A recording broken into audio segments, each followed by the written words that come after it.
le droit chemin, mais c'est pourquoi je suis sans crainte dans le danger. Elle est toujours là pour m'enseigner, me consoler.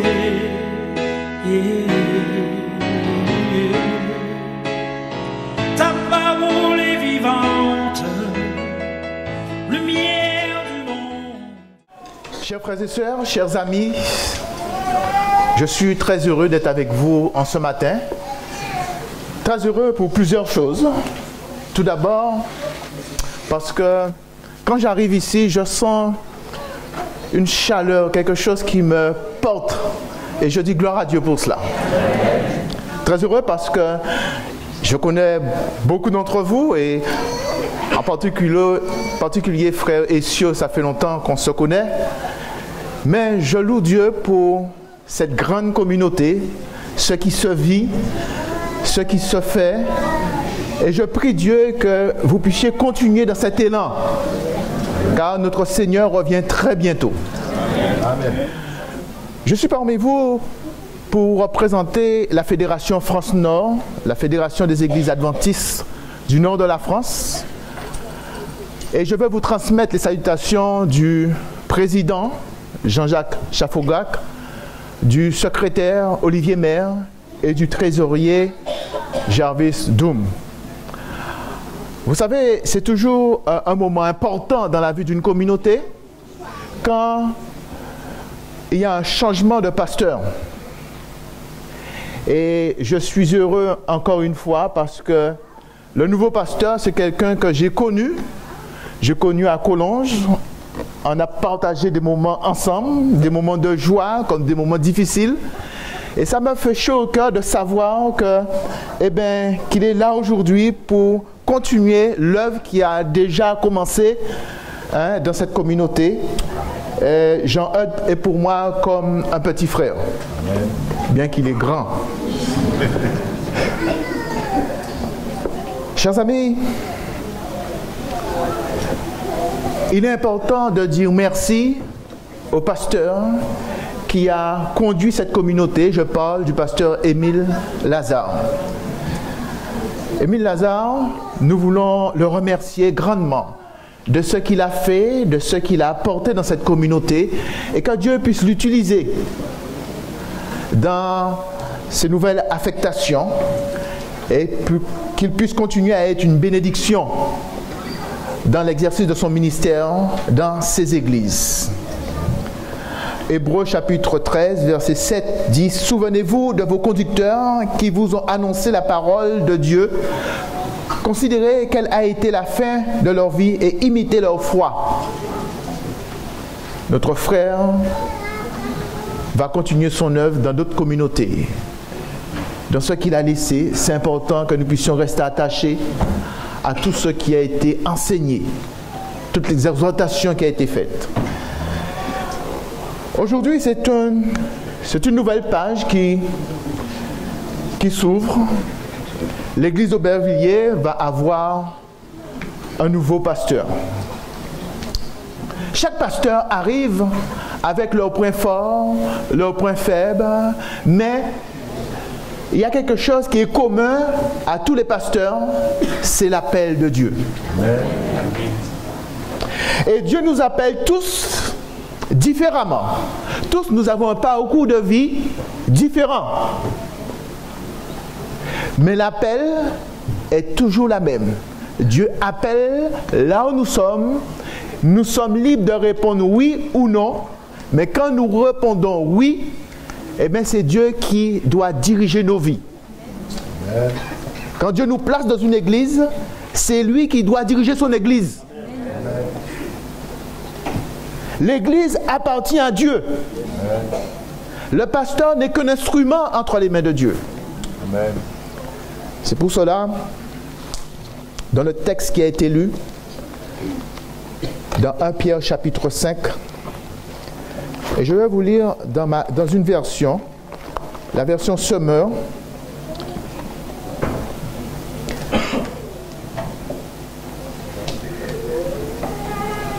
« 1 Pierre chapitre 5, versets 1 à 4. Je ferai à présent quelques recommandations à ceux parmi vous qui sont responsables de l'Église. Je leur parle en tant que responsables comme eux et témoins des souffrances des souffrances du Christ, moi qui ai aussi part à la gloire qui sera bientôt révélée. Comme des bergers, prenez soin du troupeau que Dieu vous a confié. Veillez sur lui non par devoir, mais de plein gré, comme Dieu le désire. Faites-le non pour un profit matériel, mais par dévouement. N'exercez pas un pouvoir autoritaire sur ceux qui ont été confiés à vos soins, mais soyez les modèles du troupeau.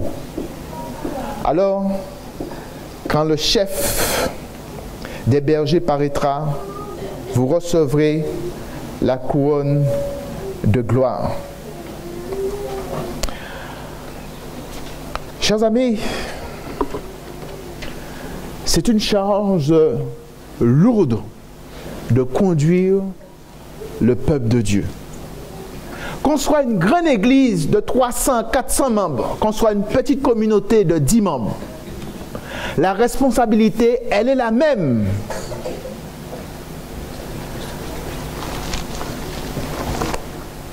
Dans Actes chapitre 20, verset 28, nous lisons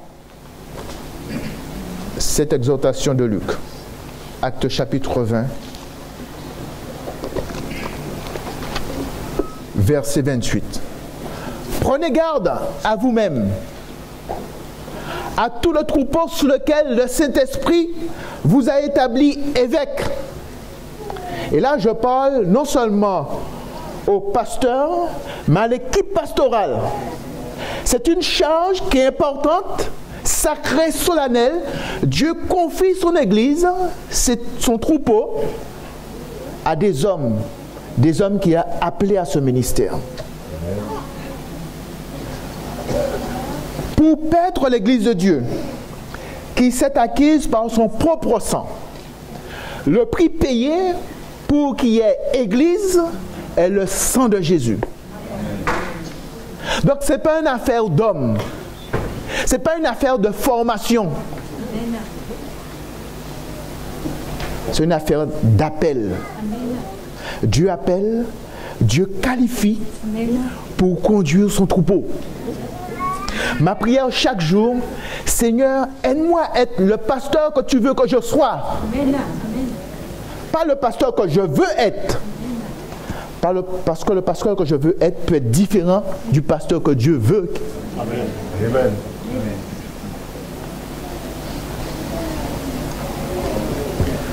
Alors, prenez garde donc à vous-même et à tout le troupeau sous lequel le Saint-Esprit vous a établi évêque pour paître l'Église de Dieu qui s'est acquise par son propre sang.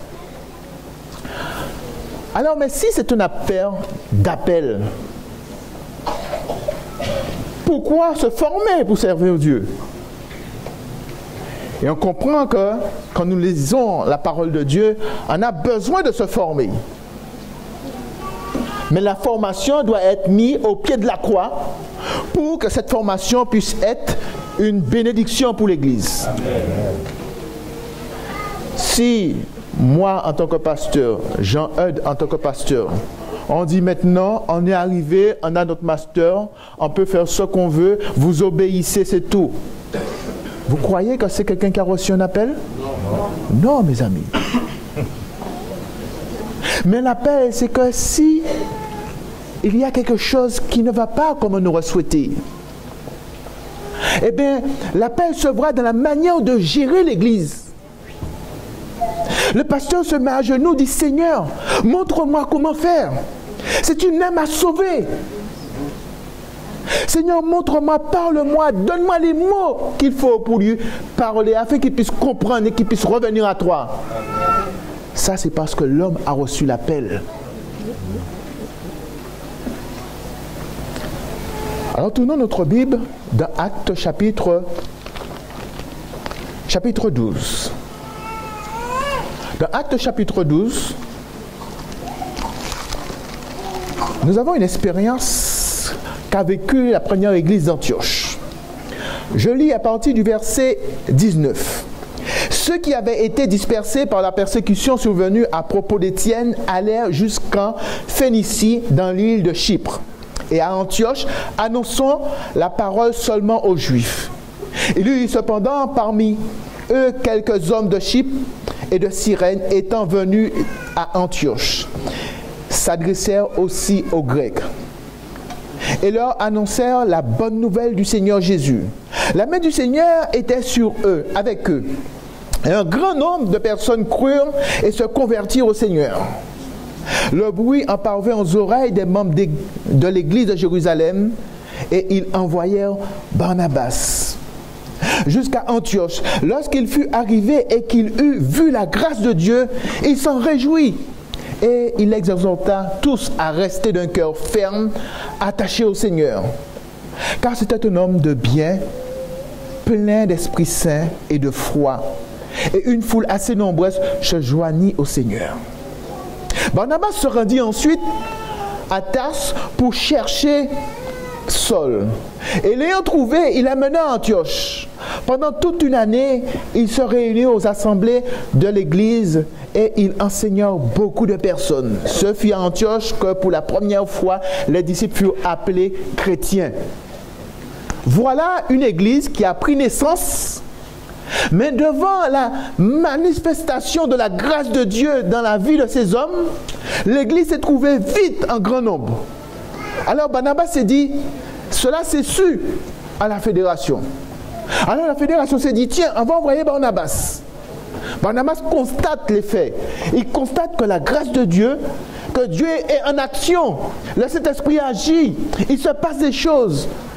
Alors Barnabas, pasteur, mais il a ses limites. Alors Barnabas s'est dit, tiens, j'ai un collègue pasteur qui a une formation pour former les gens, je vais les appeler. Et là, Barnabas va appeler Saul. Et Saul arrive, Saul va former l'église, va enseigner l'église, va équiper l'église. Et au chapitre 13, on nous dit, il y avait dans l'église d'Antioche des prophètes, des docteurs. Barnabas, Simon, appelé Niger, Lysius de Cyrène, Nanaën, qui avait été élevé avec Hérode, le tétrarque, et Saul. Pendant qu'ils servaient le Seigneur dans leur ministère et qu'ils jeûnaient, le Saint-Esprit dit, mettez-moi à part Barnabas et Saul pour l'œuvre à laquelle je les ai appelés. Alors, après avoir jeûné et prié, il leur imposait les mains et les laissait partir. Voilà, Saul, Barnabas, a formé l'église. À un moment donné, l'Esprit de Dieu a dit, ces hommes-là, je vais les utiliser autre part. Il y avait un risque. Et je vois deux membres de l'église de Pierrefitte, un ici et un ici. Je suis tellement bien dans cette église-là, ça fait 5 ans, je suis à l'aise. Je connais mes frères et sœurs. Je ne reste pas un jour, même si j'ai oublié de prendre quelque chose à manger, je ne vais jamais rester sans manger. Ils ont toujours quelque chose. Pasteur, tiens, n'importe. Pasteur. Imaginez-vous, mes amis, quand je vais quitter cette église, et je tombe dans une église, ce n'est pas pareil. Je vais être triste. Je vais être triste. Mais non, il ne faut pas être triste. Si Dieu t'envoie là, c'est parce qu'il y a quelque chose à faire. Tu ne vas pas vivre ce que tu as vécu à Pierrefitte, mais le Seigneur a besoin de toi là. Et là, il y a peut-être des personnes qui ne font pas à manger pour les pasteurs. Eh bien, gloire à Dieu, eh bien, c'est là que le Seigneur l'a placé. Il y a des personnes qui n'apportent pas des petits gâteaux pour le pasteur, mais c'est là que le Seigneur t'a placé. Quand le Seigneur appelle, il y a toujours une raison. L'église de Bervilliers a son histoire comme toutes les églises. À chaque moment de l'histoire de l'église, Dieu met la personne qu'il faut, là où il faut, pour qu'il puisse accomplir son œuvre. Alors, retournons à notre texte de 1 Pierre chapitre 5 Il est dit, paissez le troupeau de Dieu qui est sous votre garde, non par contrainte, mais volontairement, selon Dieu. Donc, la manière dont on doit enseigner l'Église, on doit prendre soin de l'Église, on doit éduquer l'Église, on doit accompagner l'Église, ce n'est pas selon un homme, mais c'est selon Dieu. Jean-Eudes, c'est une responsabilité lourde. Mais tu n'es pas seul, parce que tu as une équipe avec toi. Tes anciens doivent être tes bras droits. Quand tu te mets debout, c'est l'équipe qui se met debout. On comprend combien l'équipe pastorale doit être unie. Ton comité doit être avec toi. C'est ensemble nous avançons. C'est toi le lieutenant, c'est toi le capitaine. Le capitaine c'est Jésus. Mais ici-bas, sous cette terre, Dieu t'a confié ce rôle. Non pour un gain sordide, mais avec dévouement. Autrement dit, il y a quelque chose qui te pousse à agir parce que tu aimes cette église. Parce que tu aimes chaque membre individuellement. On comprend, le pasteur ne peut pas à 20h. Bon, il est 20h. Je vais regarder quelle émission qu'on compte à 20h. À 20h30. Je vais regarder, tiens, la série américaine. Alors, j'éteins mon portable. Ou je le mets sur vibreur. Et j'entends sonner. Ah bon, ce frère-là, il va attendre. Cette soeur-là, il va attendre. Non, le pasteur ne doit pas avoir cette attitude-là. Il doit prendre soin de lui. Il doit veiller sur lui, sur sa santé. Il ne peut pas tout porter, mais il a une équipe. Amen. Mais travailler avec dévouement, c'est quelle place que l'Église a. C'est de voir que chaque personne a du prix aux yeux de Dieu. Et pour cela, c'est sous sa responsabilité. Eh bien, si c'est à 10h, il doit faire une écoute. Eh bien, il est obligé de faire l'écoute à 10h.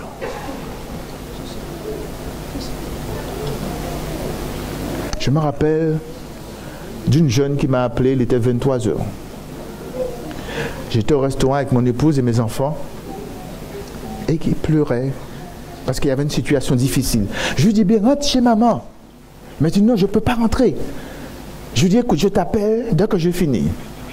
Je suis à 84 km. On a fini, on est rentré à la maison vers minuit, moins de quart. Je l'appelle, elle est toujours dehors. J'appelais certains collègues anciens, mais à cette heure-ci, tout le monde dort. Donc du coup, j'ai pris ma voiture et je suis remonté. Je suis arrivé à 1h. Elle était là, dans l'escalier. Il fallait prendre le temps avec elle pour qu'elle puisse rentrer chez elle.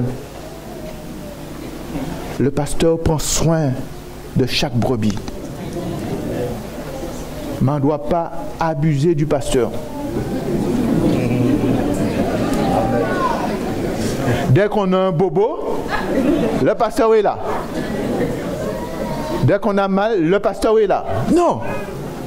Chers frères et sœurs, nous avons tous reçu de Dieu. Il y a des choses que nous savons. Il y a des choses que nous savons comment faire. Maintenant, de par le ministère du pasteur, il est celui qui doit former, équiper, accompagner, exhorter. Il devient la main de Dieu, la bouche de Dieu dans cette communauté. Il y a des frères, des soeurs qui m'ont dit de prier ou des frères pour telle chose. Je dis, mais ma soeur, mon frère, tu connais la réponse de Dieu. Non, je ne vais pas prier pour ça. Ça doit être clair pour toi. Maintenant, si tu n'arrives pas à te positionner, là, je veux prier pour toi pour demander à Dieu de t'aider à te positionner. Mais ne me demande pas de prier pour quelque chose, tu sais pertinemment que tu ne dois pas faire ça. On doit enseigner l'Église à grandir.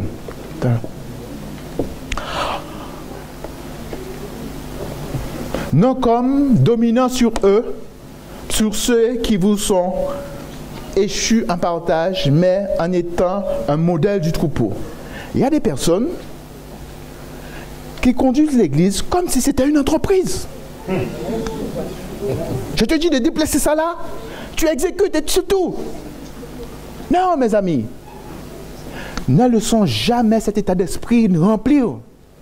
Nous, serviteurs de Dieu, anciens pasteurs, jamais, responsables d'église, jamais. L'église de Dieu, c'est spirituellement qu'on conduit l'église de Dieu. Et le modèle, c'est Jésus. Maintenant, s'il y en a un qui veut conduire comme ça, eh bien, notre rôle, c'est de prier pour lui. Seigneur, guide le pasteur, guide l'ancien, guide le responsable, parce que ce n'est pas comme ça. Mais aide-moi à l'aimer comme tu m'aimes. Aide-moi à l'aimer comme tu m'aimes, Seigneur. Il y aura des fois, vous ne serez pas d'accord avec le pasteur. Et j'ai pour habitude de dire, tant que ce n'est pas de l'hérésie, dans chaque église, chaque histoire, il n'y a pas de problème. Mais quand il y a quelque chose qui est contraire au fonctionnement, je suis le premier à dire, ah non mon frère, c'est pas ça.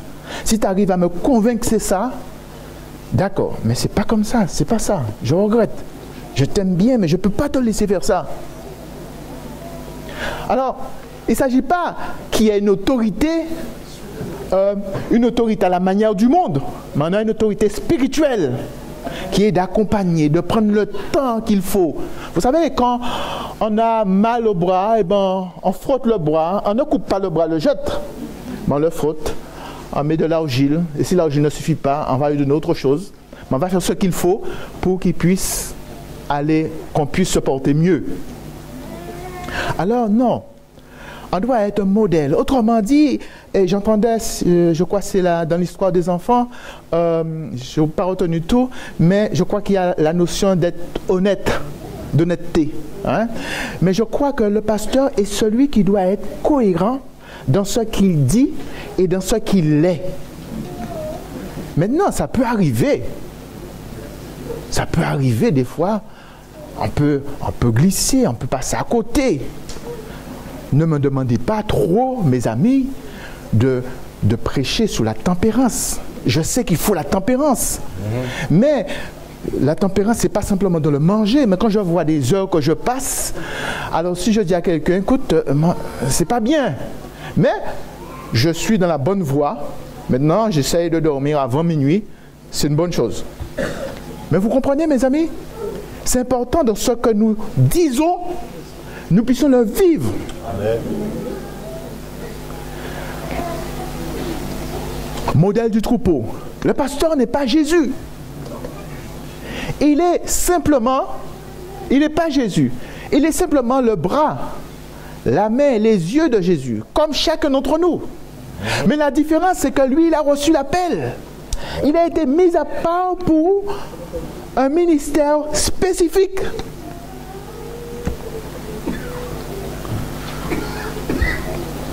Et lorsque le souverain berger paraîtra, vous aussi, vous obtiendrez la couronne incorruptible de gloire. Et on pourrait s'arrêter là en disant, oui, le pasteur a dit comment le nouveau pasteur doit fonctionner. Et il ne doit pas diriger l'église à la manière du monde. Oui, l'église, c'est spirituellement. Il doit être ce qu'il dit. Oui, mais regardons ce qui est dit concernant chacun d'entre nous. Alors, on va prendre 1 Thessaloniciens chapitre 5. 1 Thessaloniciens chapitre 5, à partir du verset 12. Nous vous prions, frères, d'avoir de la considération pour ceux qui travaillent parmi vous, qui vous dirigent dans le Seigneur et qui vous exhortent. Avoir de la considération pour eux. Quand on a de la considération pour quelqu'un, qu'est-ce qu'on fait? On l'aide. Quand on voit qu'il est fatigué, on lui dit, écoute, tu es fatigué, il faut te reposer. Laisse, je veux faire. Avoir de la considération pour quelqu'un, c'est donner à la personne une place dans nos vies. On pense à cette personne, on pense au bien-être de la personne, de sa famille, de ce qu'il est, de ce qu'il vit. Et ça, j'ouvre pas simplement aux pasteurs, mais à vos responsables, à ceux qui vous dirigent, à ceux qui passent du temps à préparer les choses. Les diacres, les anciens, les responsables, la chantre. Avoir de la considération pour ceux qui vous dirigent, qui travaillent parmi vous. Et ayez pour eux beaucoup d'affection. À cause de leur œuvre, ayez pour eux beaucoup d'affection. Quand on a de l'affection pour quelqu'un, ça se voit, ça se transmet, ça se lit dans nos visages. De l'affection pour vos responsables, pour votre pasteur. Ayez pour eux beaucoup d'affection à cause de leur œuvre. Soyez en paix entre vous. Nous étudions à l'école du sabbat l'unité, la paix. Chers amis, alors que l'église d'Aubervilliers vit aujourd'hui un moment important dans son histoire, cette église doit continuer à rayonner. Et cette église ne peut rayonner réellement que si, que ce soit pasteur, ancien, responsable, membre d'église, tous, nous puissions être dans cette dynamique d'unité. Chacun avec un ministère différent. Chacun est appelé à exercer un service différent. Mais en Jésus, nous sommes unis et nous faisons tout ce qu'il faut pour être un soutien pour l'autre. Parce qu'on doit avoir la considération pour notre pasteur, on doit avoir la considération pour nos responsables, on doit avoir de la considération pour nos enfants, on doit les aimer, on doit manifester de l'affection. Une église qui vit ça, l'église ne peut que rayonner. Et je vous assure, dans 5 ans, je dirais même dans 2 ans, ici sera trop petit. Amen. On va faire 2 cultes, peut-être 3. Amen. Déjà, comme dit Yeshua. Alors vous comprenez, mes amis? Oui, c'est une belle chose. C'est beau. C'est une belle chose. Et je prie le Seigneur que toutes les églises de notre fédération puissent vivre cette dynamique. On n'a même pas besoin de faire du porte-à-porte. Dieu rajoute à l'église chaque jour. Pourquoi? Parce qu'on rayonne. Mais imaginez-vous, vous avez votre voisin, comme la petite histoire, et il dit, ah bon? Il rencontre Sœur X. Tu sais, je sais que tu es chrétien, mais il y a quelqu'un qui habite chez moi là, mais ça doit être un chrétien parce que chaque samedi, je le vois partir. Mais ce gars-là, il est bizarre. Il ne dit pas bonjour, mais il est dur. Je l'entends gronder ses enfants. Je ne sais pas, il est grand, il a une moustache, il n'a pas de cheveux. Ah bon? Il a une Peugeot, oui. Il ne s'appelle pas Gérard, oui, Péroumal. Ah bon? Ce gars-là, il est pasteur. Et il fait vivre ça à sa famille. Eh bien, vous savez, mes amis, tout ce que je dis le sabbat matin, il n'y a pas de répondant. Vous savez, j'ai vu quand vous faites de l'eau passer dans un tuyau qui est sale, comment l'eau sort? Il sort sale. Mais quand le tuyau est propre, l'eau est propre. Quand on parle de pardon et qu'on vit le pardon, ça se transmet. Mais quand on parle de pardon et on ne vit pas le pardon, eh bien on dit il faut pardonner, il faut pardonner, il faut pardonner. Mais quand on parle de pardon et on vit le pardon, eh bien ça sort dans les tripes. Alors que nous allons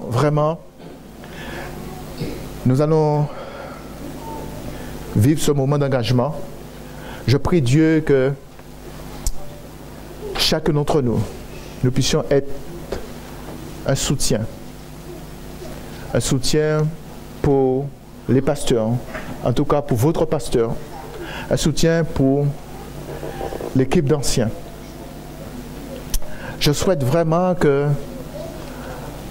cette installation puisse vraiment être quelque chose pour vous, l'occasion de continuer l'œuvre que le Seigneur a commencée. Je souhaite vraiment que vous allez donner envie à d'autres communautés de vouloir être au service comme vous l'êtes. Parce que vous aurez fait le choix en tant qu'homme, femme, jeune, enfant, d'être dans cette dynamique d'unité. Que Dieu nous aide et que Dieu nous bénisse. Amen.